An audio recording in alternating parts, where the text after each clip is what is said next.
Kita akan membahas satu hadis Rasul tentang 3 manusia yang akan menjadi musuh Allah pada hari kiamat.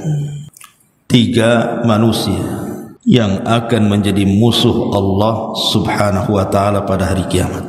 Melihat temanya saja sudah mengerikan, karena orang yang akan bermusuhan dengan Allah subhanahu wa ta'ala dan Allah mengiklankan akan jadi musuh dia, maka tidak akan selamat hidupnya.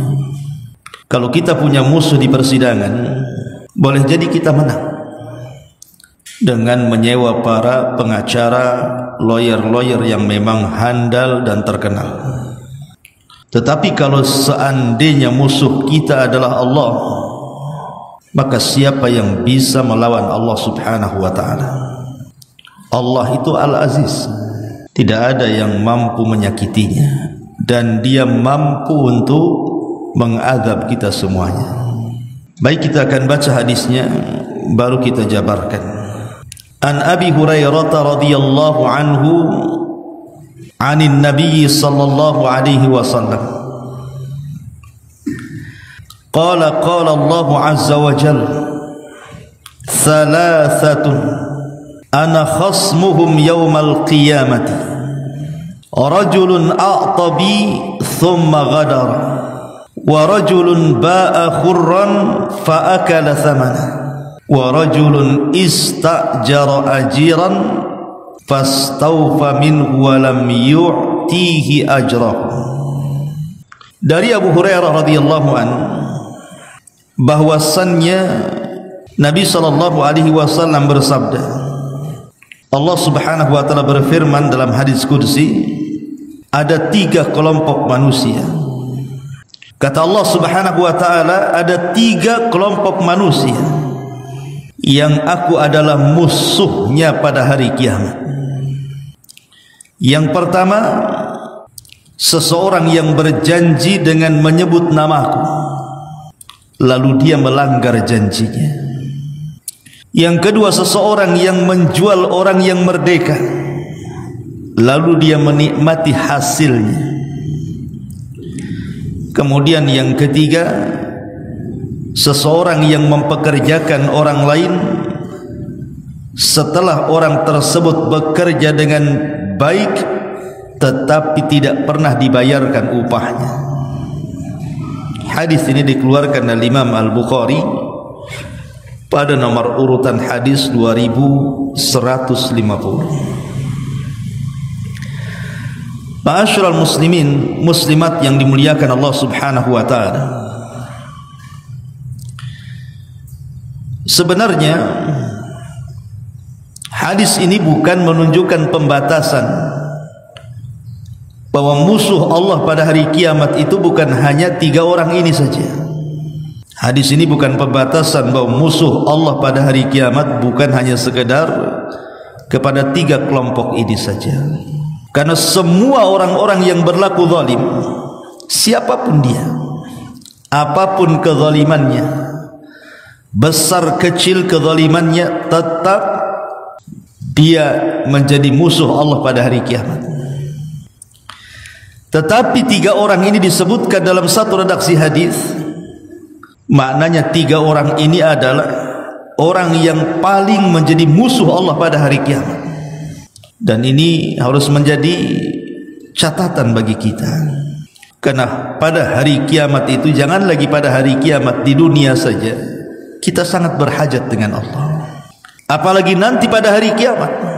Maka setiap manusia sangat berhajat dengan Allah subhanahu wa ta'ala untuk menentukan keselamatan mereka. Kalau seandainya kemudian dia menjadi musuh Allah pada hari kiamat, mungkinkah Allah menyelamatkan mereka? Mustahil. Makanya kemudian Allah subhanahu wa ta'ala dalam hadis qudsi ini menyebutkan 3 kelompok yang kelak akan menjadi musuh Allah pada hari kiamat. Yang pertama, Nabi SAW mengatakan, rajulun a'tabi thumma ghadara, seseorang yang berjanji dengan menyebut namaku lalu dia melanggar janjinya. Melanggar perjanjian adalah satu di antara sifat munafik. Sebagaimana hadis Abdullah ibn Amr ibn As radhiyallahu anhuma, Nabi sallallahu alaihi wasallam bersabda, arba'un man kunna fihi kana munafiqan khalisan.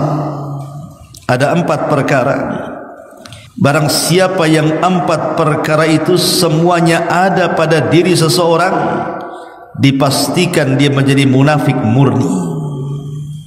Kemudian Nabi SAW menyebutkan, idza tumina khan, wa idza haddatsa kadzab, wa idza ahada ghadar, wa idza khasama fajar. Muttafaqun alaih. Kata Nabi SAW, jikalau dipercaya dia berkhianat, jikalau dia bicara dia berdusta, jikalau dia berjanji dia tidak pernah menepati janjinya, dan jikalau dia bertengkar maka dia akan melakukan kecurangan dalam pertengkarannya untuk memenangkan. Hadis ini disepakati Bukhari Muslim. Lihat, Nabi SAW menjadikan sifat pengkhianatan dan juga melanggar janji itu di antara sifat-sifat munafik. Di dunia saja orang tidak suka kalau seseorang sudah melakukan perjanjian dengan kita, tiba-tiba dia melanggar janjinya, kita saja tidak suka. Ada orang sudah janji sama ibunya, tiba-tiba kemudian dia ingkari janjinya, tentu ibu tidak suka kan? Walillahi masalul a'la. Maka tentu permisalan dengan Allah jauh lebih mulia, lebih tinggi lagi. Kalau orang sudah bersumpah mengatasnamakan Allah, wallahi, billahi, tallahi, demi Allah, dia menyebut-nyebut sumpah, menyebut-nyebut Allah di situ untuk melakukan sebuah perjanjian, tiba-tiba dia khianati, maka orang-orang yang mengkhianati perjanjian padahal dia sudah menyebut-nyebut nama Allah di situ, maka orang ini terancam akan menjadi musuh Allah pada hari kiamat. Dan itu banyak di masyarakat. Seperti orang-orang yang mereka memberontak kepada negaranya, seperti orang-orang teroris Khawarij. Mereka memberontak kepada negaranya, padahal kecintaan kepada negara itu bagian hal yang dianjurkan dalam Islam. Atau seseorang berkhianat kepada keluarganya, padahal sebelumnya dia sudah berakad di hadapan Allah Subhanahu wa taala, kemudian di hadapan penghulu, bahwa dia akan mengikat perjanjian dengan perjanjian yang sangat kuat, mitsaqan ghalidha. Tiba-tiba kemudian salah satu di antara pasangan tersebut melakukan kecurangan, mengkhianati janjinya. Boleh jadi mungkin salah satunya selingkuh, melakukan perselingkuhan dengan orang lain. Na'udzubillah. Seperti baru-baru ini akan ada orang viral tuh, habis akad kabur pula itu istrinya. Kan ada bu, lagi viral di jagat maya ini.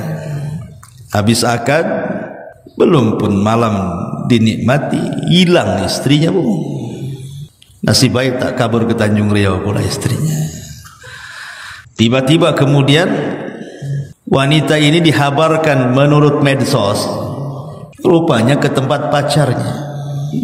Ini kan berkhianat. Dalam Islam itu akan menjadi musuh Allah pada hari kiamat. Na'udzubillah.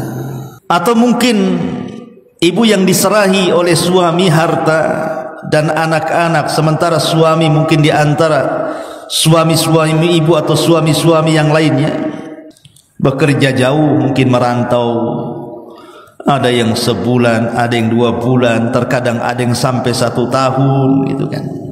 Otomatis kan yang merawat rumah, harta suami, anak-anak kan istri di rumah. Maka jaga amanah itu.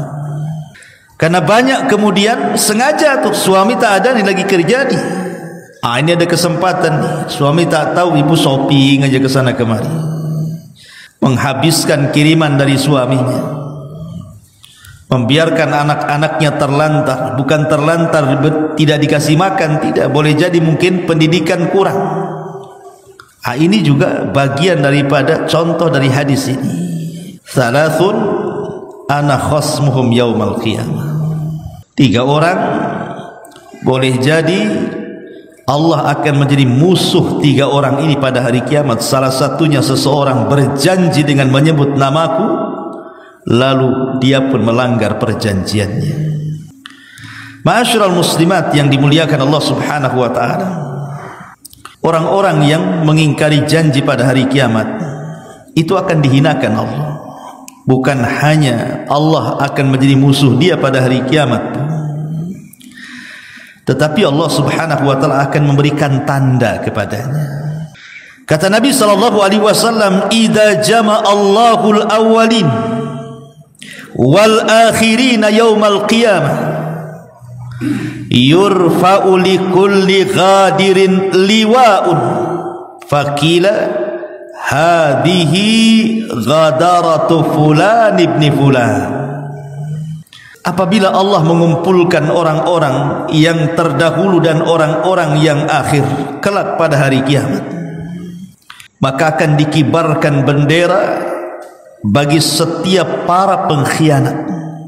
Lalu dikatakan, ini adalah bendera fulan ibnu fulan.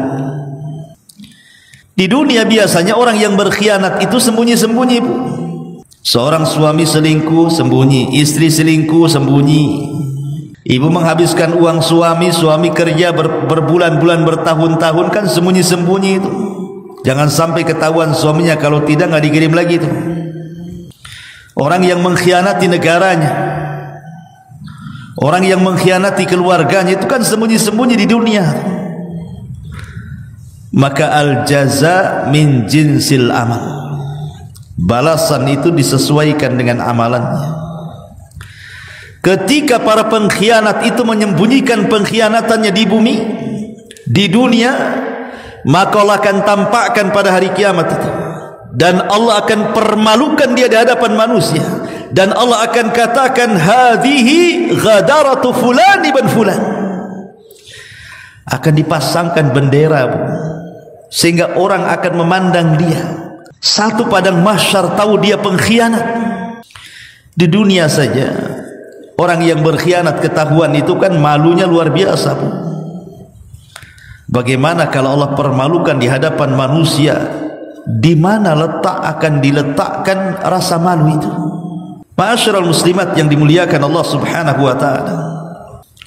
Karena orang yang mengingkari janji, mengkhianati perjanjian itu bagian daripada tidak menjaga amanah. Dan dalam hadis yang panjang sekali Rasul mengatakan, innahu la dina liman la amanata lahu wala salatan wala zakatan lahu. Kata Nabi SAW, tidak ada agama bagi yang tidak ada amanah baginya. Hilang agamanya, hilang imannya ketika orang sudah melepaskan amanahnya. Dan orang-orang yang tidak menjaga amanah pada akhir-akhir zaman ini memang luar biasa. Persis seperti yang disabdakan Nabi SAW, di antara tanda-tanda dekatnya kiamat adalah dicabutnya amanah, di mana orang-orang itu berani berjanji dengan menyebut nama Allah, tiba-tiba dia melanggar janjinya. Na'udzubillah thumma na'udzubillah. Ini yang pertama. Yang kedua, kata Nabi SAW, wa rajulun ba'a hurran fa akala thamanahu. Seseorang yang menjual orang merdeka, lalu dia menikmati hasil penjualannya. Ma'asyiral muslimat yang dimuliakan Allah Azza wa Jalla, kita melihat sejarah sejenak.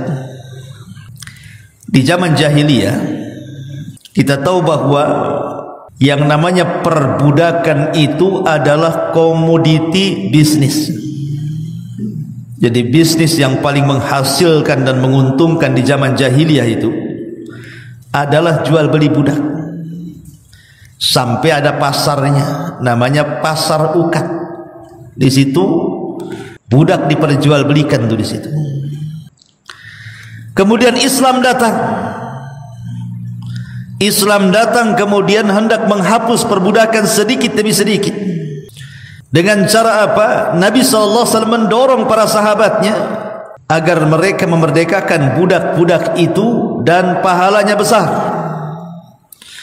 Bahkan setiap kafarah yang diperintahkan Nabi SAW dalam sebuah pelanggaran, terkadang salah satunya adalah memerdekakan budak. Seperti kafarah zihar, kafarah orang yang berhubungan intim di siang hari Ramadan. Itu bayar kafarahnya dengan cara apa? Yang pertama memerdekakan budak dulu tuh.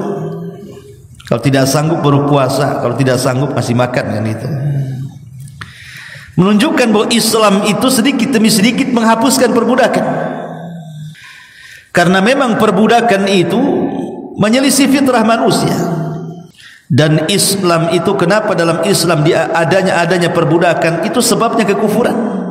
Jadi perbudakan dalam Islam itu disebabkan karena kekufuran dia kepada Allah Subhanahu wa taala.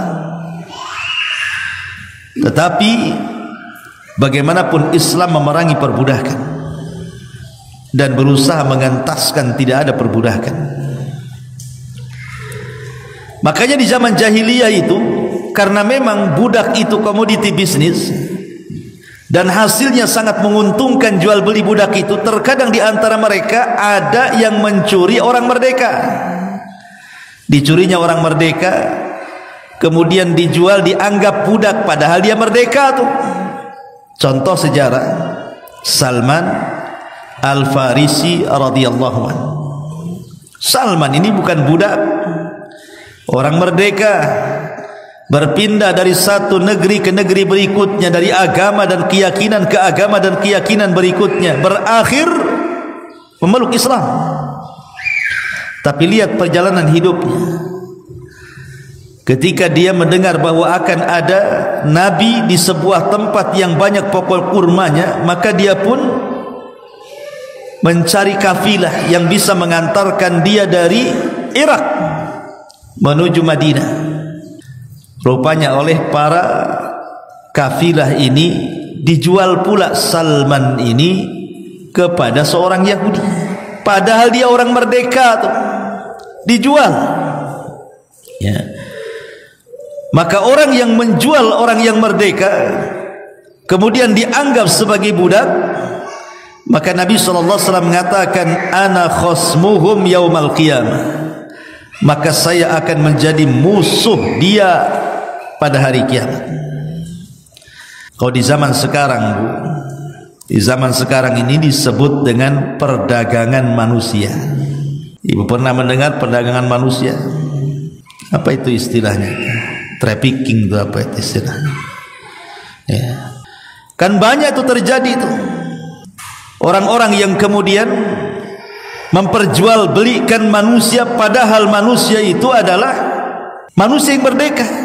Seperti yang ma'ruf terjadi kasus-kasus di desa-desa itu kan, Bu. Ada gadis-gadis desa ditawari untuk bekerja ke luar negeri, dijanjikan dengan gaji yang sangat besar, kerjanya di restoran dan warung makan. Rupanya sama agennya malah dijual, dijadikan wanita-wanita pelacur. Naudzubillah. Ini kan trafficking namanya. Ya. Ataupun jual beli bayi. Kadang-kadang bayi diculik, dijual. Kan ada tuh orang yang nyuli-nyuli bayi itu. Macam-macam kasusnya kan. Ada yang katanya diambil organnya lah, naudzubillah. Ada yang memang dijual kepada orang yang tidak punya anak. Macam-macam kasusnya. Tapi itu masuk pada jual beli manusia tuh. Coba anak-anak ini ditenangkan. Jadi ini masuk pada jual beli manusia. yang Nabi SAW mengatakan wa rajulun ba'a hurran fa'akala thamana, seorang yang menjual orang merdeka lalu dia menikmati hasil jualannya, maka orang-orang yang melakukan perdagangan manusia kelak dia akan menjadi musuh bagi Allah Subhanahu wa taala pada hari kiamat. Kenapa? Betapa besarnya hukuman para penjual manusia ini. Begini Bu, Allah Subhanahu wa taala sudah memuliakan manusia. Walaqad karramna bani Adam wa hamalnahum fil barri wal bahri wa razaqnahum minat thayyibati wa faddalnahum ala katsirin mimman khalaqna tafdila. Dan sungguh kami telah muliakan anak-anak Adam dengan cara kami angkut mereka di daratan, kami angkut mereka di lautan, kami beri mereka rizki dari yang baik-baik, dan kami lebihkan mereka dengan kelebihan yang sangat sempurna atas kebanyakan makhluk yang telah kami ciptakan. Manusia itu makhluk mulia dan dimuliakan Allah Subhanahu wa taala. Bukti dimuliakannya adalah Allah Subhanahu wa taala angkut kita di daratan, kita akhirnya mampu menciptakan kendaraan mulai dari mobil, kereta sampai pesawat, kita bisa dinaikkan ke langit. Kemudian diberikan rizki lagi, kemudian dilebihkan lagi dari makhluk yang lainnya. Ma'asyiral muslimat yang dimuliakan Allah Azza wa Jalla, ini kemuliaan manusia. Kemuliaan manusia, tidak ada yang Allah muliakan semulia mereka. Maka karena manusia ini sangat dimuliakan, ketika kemudian tiba-tiba ada orang memperjualbelikan manusia yang merdeka, maka itu sama dengan menghinakan manusia. Makanya kenapa kemudian Islam sangat melarang, tidak boleh melakukan penjualan manusia, apalagi manusia itu manusia merdeka. Allah akan menjadi musuh bagi mereka pada hari kiamat. Ma'asyiral muslimat yang dimuliakan Allah Azza wa Jalla. Dan yang terakhir, wa rajulun ista'jara ajiran fastawfa minhu wa lam yu'tihi ajrahu. Seseorang yang mempekerjakan orang lain, setelah orang tersebut bekerja dengan baik, kemudian tidak dibayarkan upahnya kepada dia, maka zalim. Padahal Rasul mengatakan u'tul ajira ajrahu qabla an yajiffa araquhu, kata Rasul. Berikanlah kepada pekerja itu upahnya sebelum kering keringatnya. Begitulah Islam. Islam itu sangat mengatur hak-hak manusia dan sangat membenci kezaliman. Karena betapa banyak para pekerja di perusahaan-perusahaan, di PT-PT, atau para pembantu di rumah-rumah, atau para pekerja di ladang-ladang, di bangunan-bangunan, atau mungkin dia seorang guru di madrasah-madrasah, seorang pekerja di yayasan-yayasan, dan begitu seterusnya. Banyak yang sampai kepada kita kasus tentang urusan gaji yang tidak sesuai dengan pekerjaan, dan itu banyak gitu ya. Bahkan kita tahu bahwa ketika seseorang tidak menggaji, tidak sesuai dengan upahnya, dalam undang-undang negara saja itu masuk dalam kejahatan. Kejahatan. Umpamanya UMK Batam ini anggaplah 4.500.000 lah, kurang lebih gitu ya. Kemudian tiba-tiba sudah disepakati oleh para perusahaan itu, disepakati menggaji karyawan, gaji UMK-nya 4.500.000 contoh umpamanya. Tiba-tiba setelah menerima karyawan dipekerjakan, pas gajian tiba-tiba gajinya di bawah UMK. Ada pemotongan di situ. Maka ini juga sama, karena al-muslim ala syurutihim. Seorang muslim itu kan tegak di atas syarat-syarat. Kalau sudah pemerintah membuat sebuah persyaratan kepada perusahaan, gaji UMK 4.500.000, dan mereka tanda tangan sepakat, kemudian menerima pekerjaan dan disesuaikan dengan jam dan gaji pekerjaannya. Kalau dia sampai kemudian pekerja ini sudah bekerja sesuai dengan perjanjian dari jam sekian ke jam sekian dan apa yang harus dikerjakan, tiba-tiba kemudian perusahaan melakukan pemotongan gaji, zalim Anda. Ini masuk pada kategori ana khasmuhum yaumal qiyamah. Kata Allah, aku akan menjadi musuh mereka pada hari kiamat. Atau kasus-kasus di lapangan yang sering saya dengar, kadang-kadang pemborong bangunan, dia ngerekrut karyawan banyak-banyak untuk menjadi anak buah di tukang bangunan.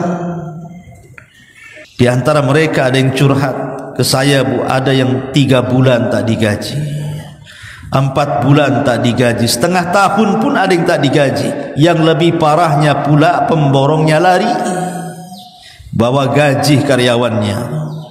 Maka Rasul mengatakan, Allah berfirman, ana khasmuhum yaumal qiyamah, saya akan jadi musuh mereka pada hari kiamat. Atau para pembantu ini sudah lelahlah, letihlah dia menyapu, mengepel, mencuci, memasak, mengurus anak, mengurus orang tua, tuannya, dan begitu seterusnya. Kadang-kadang kemudian dia pun bekerja di luar jamnya, yang harusnya dari jam 8 sampai jam 5 ditambah lagi sampai malam. Terkadang gajinya pokoknya saja tidak cukup, dipotong sama dia. Belum lagi gaji lemburnya tidak dianggap. Ana khasmuhum yaumal qiyamah, maka Allah akan jadi musuh mereka pada hari kiamat. Ingat, al-muslim ala syurutihim. Seorang muslim itu harus mengikuti syarat-syarat yang ditentukan.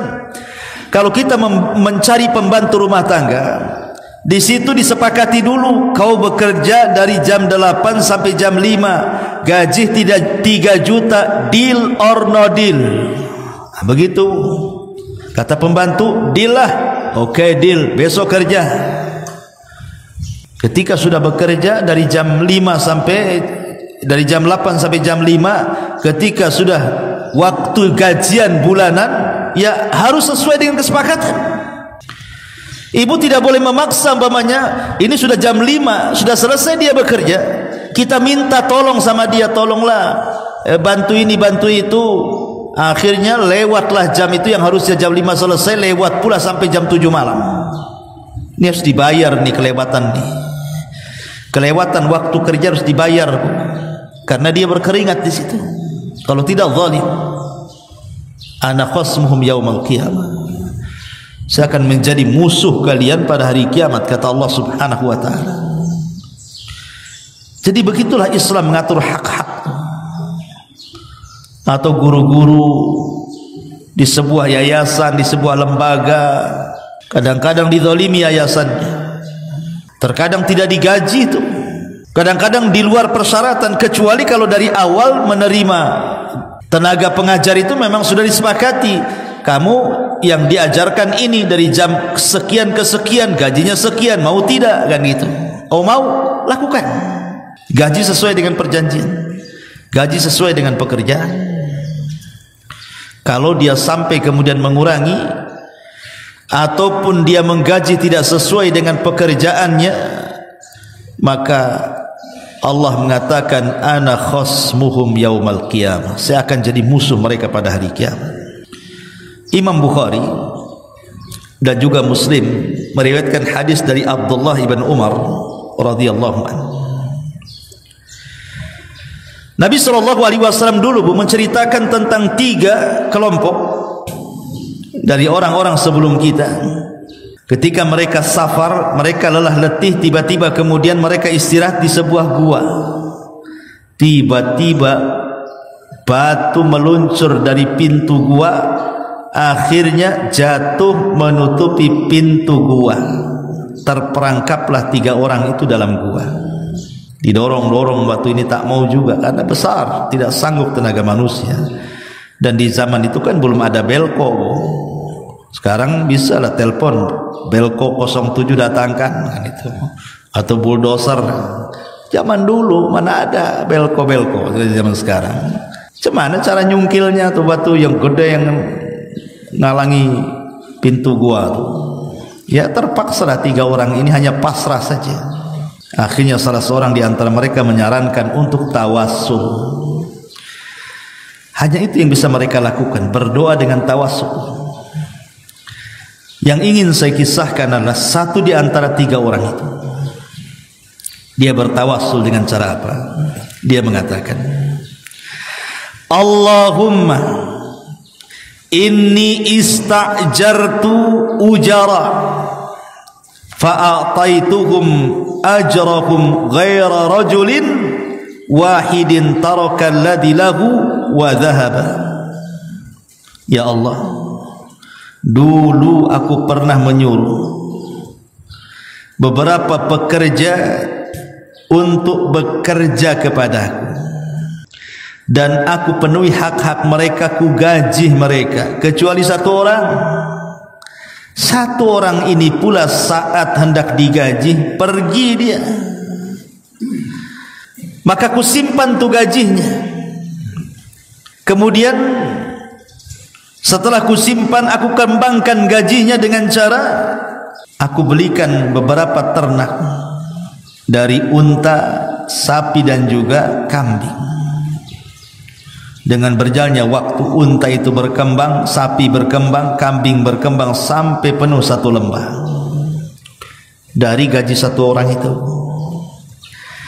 Akhirnya kemudian tiba-tiba orang yang dulu itu, yang belum digaji itu datang pula. Mungkin dia ada hajat, ingat dia ada uang di orang gitu kan, mungkin dia lagi susah gitu. Datang dia minta, mana upah saya dulu katanya. Maka orang ini mengatakan, faqultu lahu kullu ma tara min ajrika. Lihat pandanganmu ke lembah itu. Di situ ada unta, di situ ada sapi, di situ ada kambing. Semua binatang yang kau lihat di lembah itu upahmu katanya. Tiba-tiba dia mengatakan, ya Abdullah, la tastahzi'u bi. Hamba Allah, jangan kau hina aku ya. Gajiku tidak seberapa. Itu harga unta, harga sapi, harga kambing yang banyak di lembah itu bukan gajiku. Gajiku itu kecil, itu aja yang mau saya ambil. Tapi kemudian dia mengatakan, tuannya ini, fakultu inilah astahzi'u bik. Saya tidak mengolok-olok kamu. Benar itu gajimu. Sengaja gajimu ku kembangkan menjadi unta, sapi dan kambing. Kau lama tak datang, akhirnya dia pun berkembang di lembah itu. Ambil itu semua gajimu.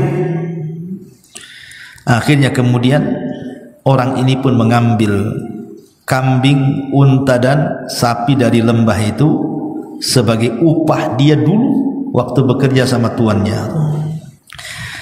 Maka kemudian orang ini mengatakan, Allahumma fa in kuntu fa'altu dzalika ibtigha'a wajhik. Ya Allah, kalau yang aku lakukan itu bagian daripada pahala mengharap wajah-Mu, fafruj 'anna ma nahnu fih. Tolong bukakan, geserkan pintu gua itu. Tolong ibalah kepada kami, tolong kami. Fan farajatis sakhra, maka tiba-tiba batu gua itu, batu yang menutup gua itu menggelinding, kemudian membuka pintu gua. Fa kharaju yamshun, akhirnya mereka pun bisa keluar dari gua dan melanjutkan perjalanannya.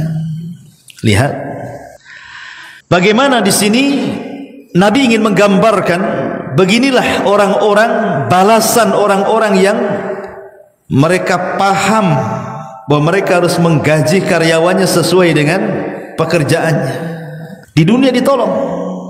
Orang-orang yang kemudian menolong orang lain dengan mengeluarkan gajinya sesuai dengan waktu dan pekerjaannya, Allah tolong.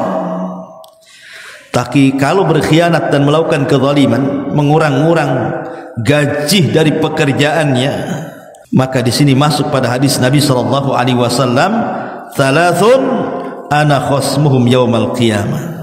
3 orang saya akan jadi musuh mereka pada hari kiamat. Salah satunya seorang yang mempekerjakan orang lain, setelah orang tersebut bekerja dengan baik upahnya tidak dibayarkan. Wallahu alam bisawab. Ini keterangan singkat dari hadis yang sangat menakutkan. 3 orang yang akan menjadi musuh Allah pada hari kiamat.